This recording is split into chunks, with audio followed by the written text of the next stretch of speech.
waktu saya berubat ada keluarlah jarum 5 batang karat. Mungkin itulah satu sihir. Dalam dunia yang begitu mencabar dan kompetitif, ada yang cuba melumpuhkan saingan dengan menghantar sihir yang terlaknat. Kaedah pengamalan ilmu hitam ini bermula daripada dulu sehingga sekarang tidak pernah reda.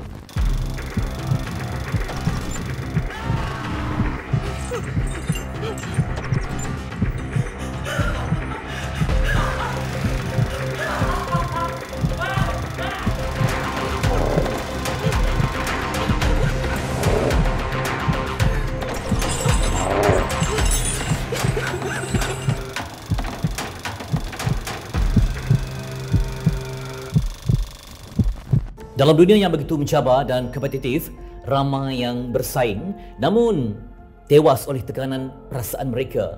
Tak mampu bersaing, mereka cuba untuk dengan cara kasar, yakni dengan sabotaj dan juga merosakkan pesaing mereka. Lebih buruk, ada yang cuba melumpuhkan saingan dengan menghantar sesuatu yang terlarang, yakni dengan sihir ataupun ilmu hitam yang terlaknat.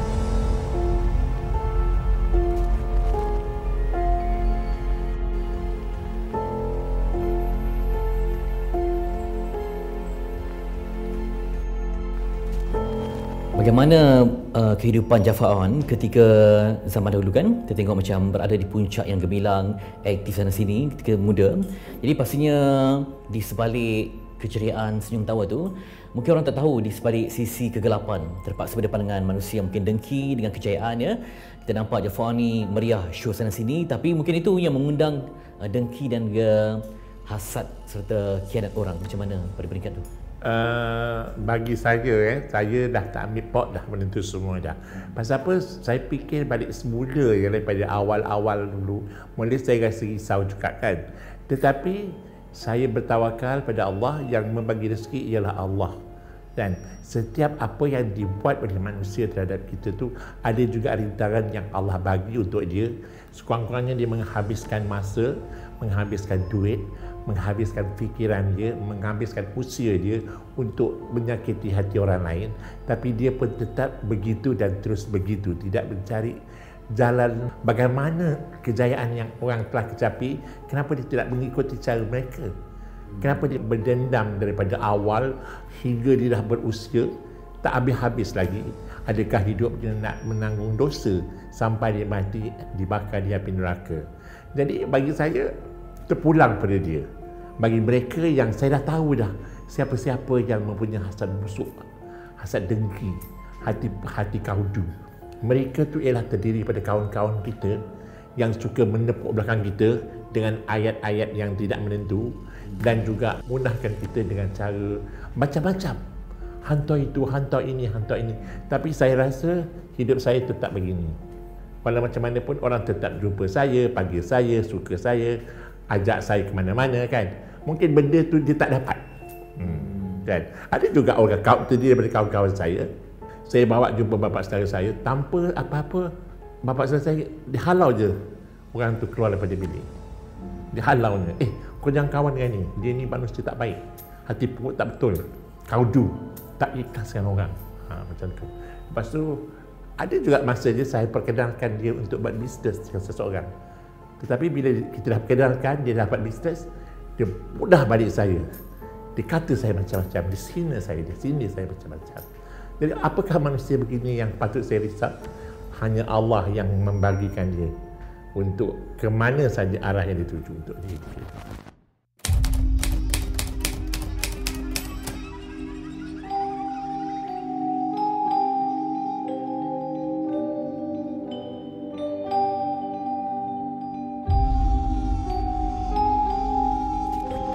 Okey, ketika imbas kembali kan diuji dengan sihir ilmu hitam semua.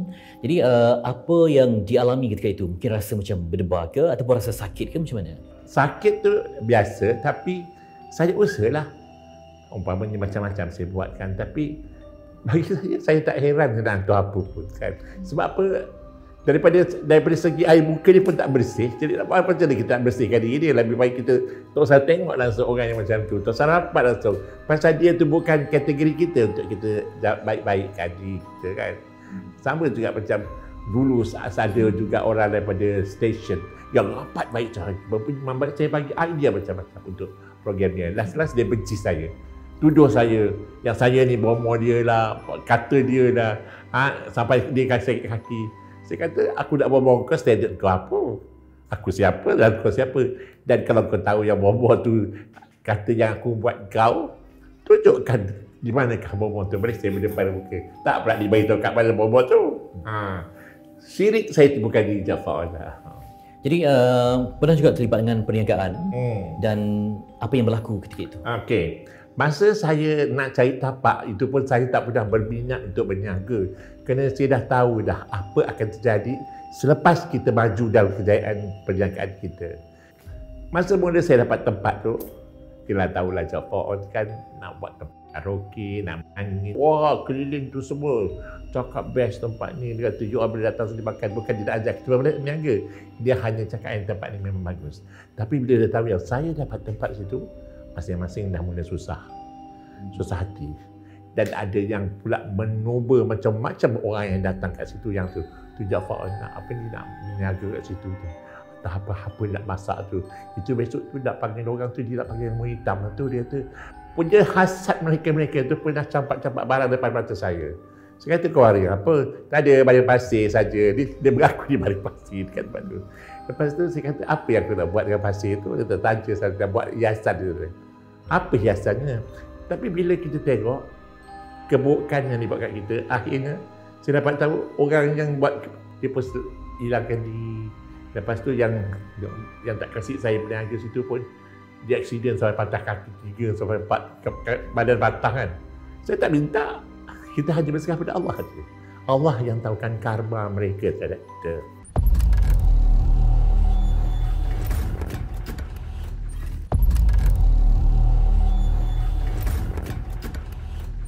Jadi untuk berada dalam satu situasi yang glamour, orang suka, sebab melihat pada peribadi Jafar memang ceria kan, orang pun rasa macam dekat di hati. Apakah itu mengundang rasa sakit orang lain melihat Jafar ada rezeki sini?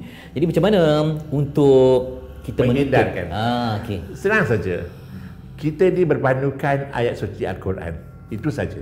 Selepas saya berpindah daripada rumah biasa ke rumah kondo, saya rasa saya ubah persepsi saya menjadi seorang yang berbeza.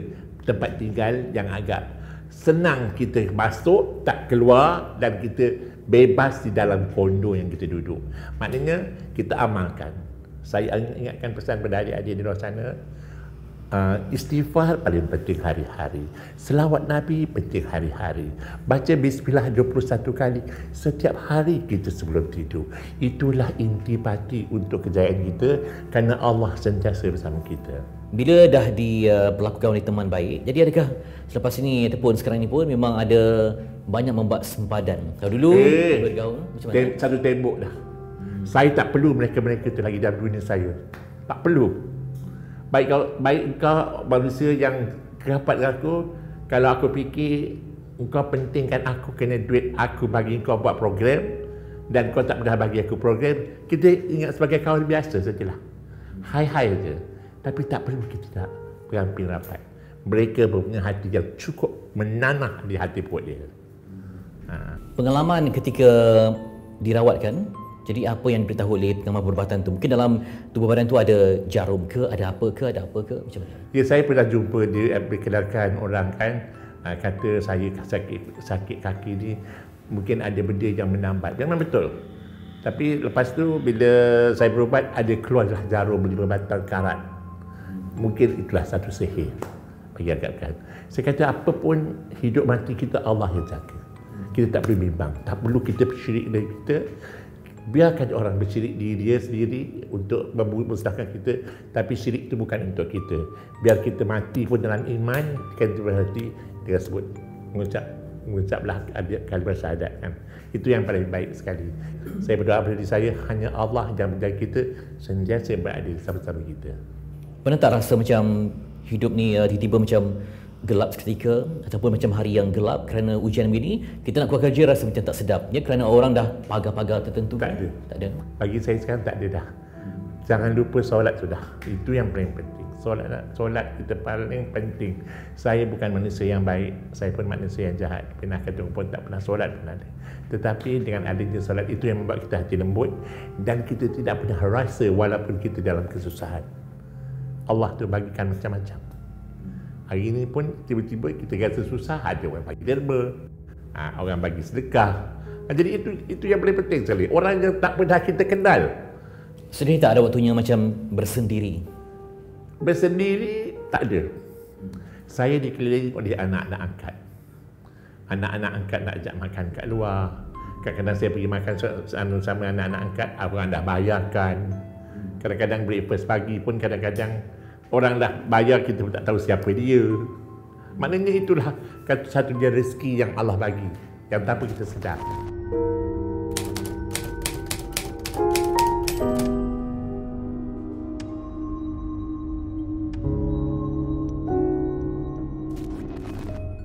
Jadi untuk orang yang baru nak masuk dalam bidang industri ke ataupun bidang yang mungkin melibatkan glamour, jadi ilmu hitam, sihir ataupun dipanggil sebagai terma maisah ni, kenapa masih menjadi permainan sedangkan kita ni berasal sihat kan? Kerana mereka yang sakit hati itu daripada orang, terdiri daripada kawan-kawan kita yang tidak boleh dapat apa yang kita dapat. Itulah dia. Itu dia, sikap dia akan menjadi lara pada diri dia. Jadi itulah, janganlah kata pun.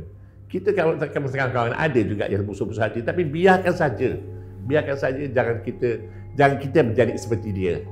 Kalau kita jadi seperti dia, kita ada orang kedua yang bodoh. Jadi sekarang ni apa yang memberi keterangan daripada amalan agama, apalagi yang memberi keterangan kepada figura Ja'far On? Saya rasa kehidupan saya terlalui bermacam-macam keindahan, keagungan. Walaupun hidup saya menjadi seorang artis, tidak ada anugerah bagi saya, tak perlu itu semua. Tapi walau macam mana, nama Ja'far On tu tetap kekal di hati diorang, kerana Ja'far On sentiasa on. Jadi bila terkena ujian seperti sihir ilmu hitam, apa sebenarnya mematangkan seorang Ja'far On? Biar dia hidup melarat lah macam tu. Kita tak nak kata pun, kita tak ada kata nak balikkan. Hanya kita doa pada Allah, mereka jadi orang terbaik. Insaflah diri itu. Lupakanlah untuk apa dia kata pun nak memfitnah ataupun nak syihir, nak memudaratkan manusia tanpa awak dapat apa-apa. Malah awak dapat dosa, neraka tu awak. Adakah itu untung pada diri awak? Orang semua nak berlari masuk syurga, tapi awak nak pergi ke neraka jahanam. Hiduplah. Jadi dengan keyakinan seperti itu, dengan mengamalkan amalan agama, sekarang ni Ja'far On usia 70 tahun semakin tenang. Tenang di jiwa. Rasa tidak ada sesiapa yang ganggu. Duduk tempat yang selesa. Allah menjaga kita dan ada PA yang menjaga kita. Dan sedanglah. Selama ni saya tak pernah ada PA. Tapi usia 70 tahun saya ada PA, itu juga mengganggukan. Dapat juga saya bagi gaji kat dia. Cukuplah. Okey, dan untuk akhirnya apa pesanan kepada anak-anak muda di kota ni yang baru nak bina hidup, ya, yang bersaing, supaya kita ni di jalan yang tepat. Persaingan cukup-cukup hebat, ya, zaman yang moden, tapi apa yang perlu kita pegang untuk kehidupan yang tenang? Apa pun, solat 5 waktu jangan dilupa. Bersedekahlah, berbaik sangka dengan sesiapa, ada hormat pada orang tua, bersopan santun pada diri kita, kerana kehidupan kita bukannya selama-lamanya. Kita hanya dipinjam sementara. Jadi apa pun, bahagia diri kita, terutama sekali hormat ibu bapa kita, saudara mara kita. Hidung tinggi kita tidak akan ke mana. Kita tidak nampak hidung kita tinggi, tapi orang saja nampak hidung kita tinggi.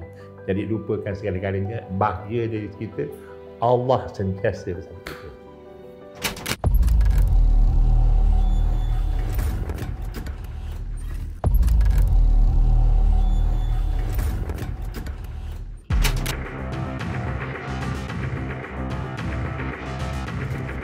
A'udzubillahi minasyaitonirrajim. Bismillahirrahmanirrahim. Alhamdulillahirabbil alamin. Wassalatu wassalamu ala asyrafil anbiya'i wal mursalin wa ala alihi washabbihi ajma'in. Berkenaan dengan persoalan yang diajukan tadi berkenaan dengan ilmu hitam. Ilmu hitam ni salah satu ilmu yang kita istilahkan sebagai yang sesat. Ilmu hitam tu juga dalam perubatan kita istilahkan dalam segi perubatan. Dalam perubatan itu diistilahkan sebagai ilmu hitam ialah ilmu yang sesat. Dan kebanyakan ilmu hitam ni menggunakan kaedah ataupun menggunakan pendamping, iaitu berkenaan dengan jin, berkaitan dengan jin. Itu secara ringkasnya lah berkenaan dengan ta'rifan ilmu hitam itu sendiri.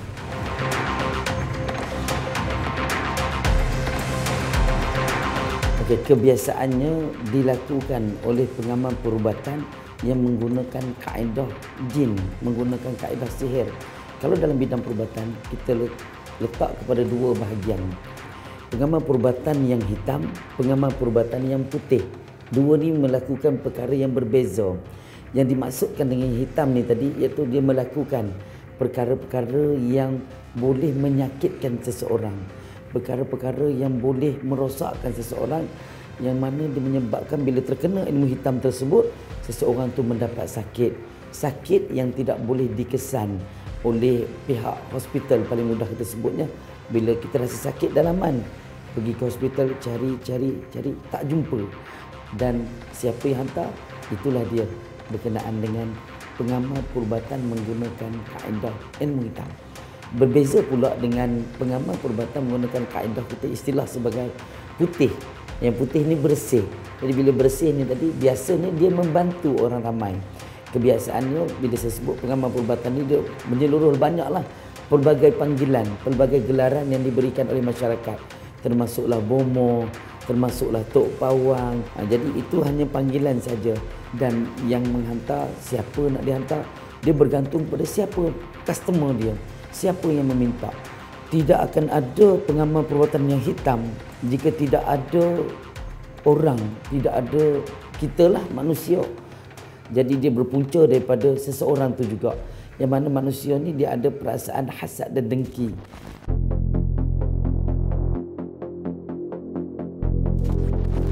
Bagi yang mangsa pernah terkena sihir, ada pelbagai kaedah untuk merawatnya. Yang pertama, mungkin kita boleh pergi berjumpa dengan pengamal perubatan, sama ada pengamal perubatan tradisional Melayu ataupun pengamal perubatan Islam.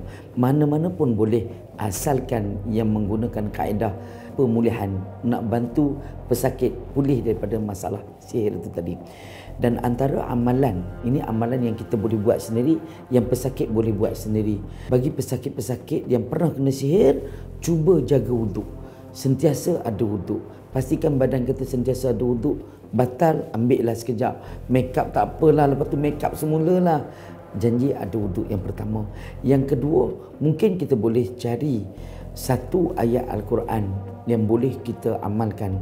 Dan biasanya kalau saya akan syorkan kepada pesakit membaca doa Nabi Yunus, iaitu ayatnya berbunyi, Bismillahirrahmanirrahim, La ilaha illa anta subhanaka inni kuntu minaz zalimin. Sadaqallahul azim. Itulah ayat ataupun doa Nabi Yunus yang pesakit boleh amalkan untuk meredakan sakit atau merawat sakit dari dalam, insya-Allah.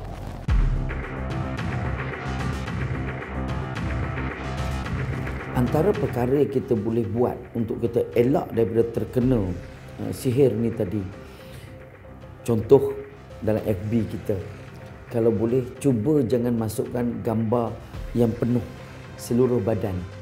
Nampak ambil sekerat pun okey, nampak kaki saja pun okey, tapi tidak gambar penuh. Bila gambar penuh ni melibatkan seluruh panca indera dan anggota kodrat. Ini yang menyebabkan kita mudah kena sihir.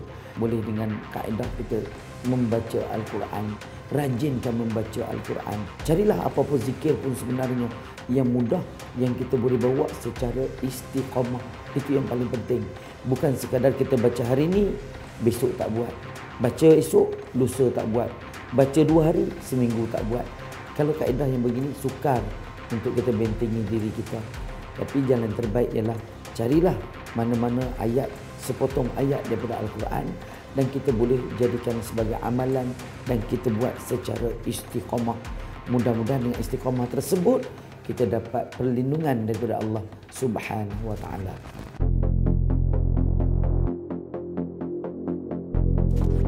Okey, berkenaan dengan zaman moden. Sekarang kita hidup dengan zaman yang serba moden, serba canggih. Semuanya duduk di hujung jari. Saya boleh istilahkan sebagai kalau diperhatikan daripada dulu sejarahnya berkenaan dengan sihir ini ataupun berkenaan dengan kaedah pengamalan ilmu hitam ini bermula daripada dulu sehingga sekarang tidak pernah reda, sentiasa ada. Malahan makin canggih teknologi, makin canggih pula cara mereka menyihir, makin canggih pula cara mereka menggunakan kaedah ilmu hitam. Jadi benda ni tak reda daripada dulu sehingga sekarang. Nak kata makin banyak, wallahu alam, tapi pengalaman saya berjumpa dengan pesakit makin lama makin ramai, makin lama makin ramai. Kerana apa? Kerana kaedah sihir ni sukar untuk dibuktikan. Kita tak boleh nak adili di mahkamah. Sukar kita nak buktikan. Mana bukti aku ada sakitkan kau? Mana buktinya? Macam mana nak dibuktikan di mahkamah? Jadi benda ni semakin lama sebenarnya makin berluasa. Mungkin ada di luar sana yang tidak percaya, tetapi saya yang terlibat dalam perubatan, saya dah saksikan sendiri bagaimana pesakit-pesakit saya disihir dan bagaimana mereka menjalani rawatan yang boleh dikatakan saban minggu dapatkan perkhidmatan rawatan untuk memulihkan tenaga mereka. Jadi mudah-mudahan bagi pengamal perubatan yang menggunakan kaedah hitam, berhentilah, janganlah lakukan, janganlah sakitkan, kerana kita mungkin senang di dunia dan kita akan nantikan balasannya di akhirat.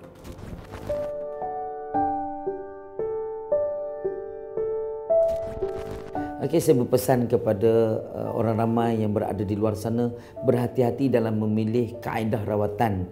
Begitu juga berhati-hati dalam kehidupan seharian kita. Boleh amalkan apa yang saya kongsikan sebelum ini dan juga berjumpalah dengan pengamal perubatan yang mengamalkan kaedah perubatan Al-Quran, As-Sunnah dan juga yang lain-lain. Tapi elakkan kita daripada pergi ke tempat yang tak sepatutnya, iaitu dalam pengamal yang menggunakan kaedah ilmu hitam.